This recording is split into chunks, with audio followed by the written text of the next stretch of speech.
అక్కడి సూర్యుడు ఇక్కడ మొలిసిన 4,000 రూపాయల పెన్షన్ ఇచ్చి తీర్థము. రాష్ట్ర ఆదాయము పెరిగింది.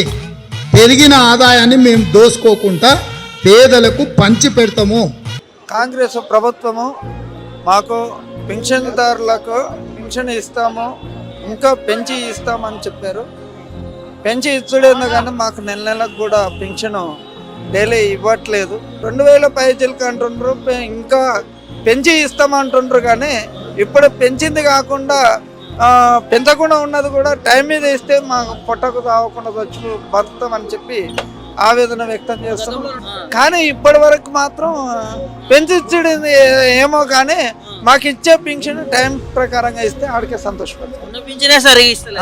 అది కలెక్టర్ ఆఫీస్ ముందుకు ధర్నాకు దిగాం. ఇప్పటికైనా పోయిందేం లేదు. ఒక నెల రోజులైనా సరే మా పరిస్థితిని ఆలోచన చేసి మా బతుకుదెరువును చూపాలని చెప్పి మేము డిమాండ్ చేస్తున్నాం. జీరో బిల్లు లేదు, ఏది లేదు, ఏది లేదు. పింఛన్ కూడా 600 వేస్తాను కూడా మోసం చేసి 6,000 ఇస్తాను, అది మోసం చేసి. ఏది లేదు, తిన్నావా పండుకున్నావా ఇంట్లో, అంతే. ఏమి లేదు, చాలా మోసం. ప్రజాపాలన అని చెప్తున్నారు. ప్రజాపాలన ఎక్కడ ఇంప్లిమెంట్ జరుగుతూ ఉంది? నువ్వు 6 గ్యారెంటీలు ఇచ్చావు, ఎన్నికలకు ముందు ఏ వాగ్దానాలు చేశావో ఆ వాగ్దానాలు ఇంటనే ఇంప్లిమెంట్ చేయాలని చెప్పి మేము డిమాండ్ చేస్తూ ఉన్నాం.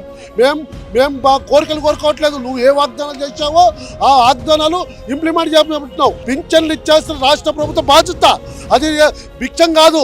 రాష్ట్ర ప్రభుత్వం ఇవ్వాల్సిన బాధ్యత, ఆదుకోవాల్సిన బాధ్యత ప్రజల మీద ఉంటుంది, ప్రభుత్వం మీద ఉంటుంది. కాబట్టి వెంటనే నువ్వు ఆ పింఛన్లు 6,000 రూపాయలు, అట్లాగే 4,000 రూపాయల పింఛన్ వెంటనే ఇంప్లిమెంట్ చేయాలని చెప్పి డిమాండ్ చేస్తాను.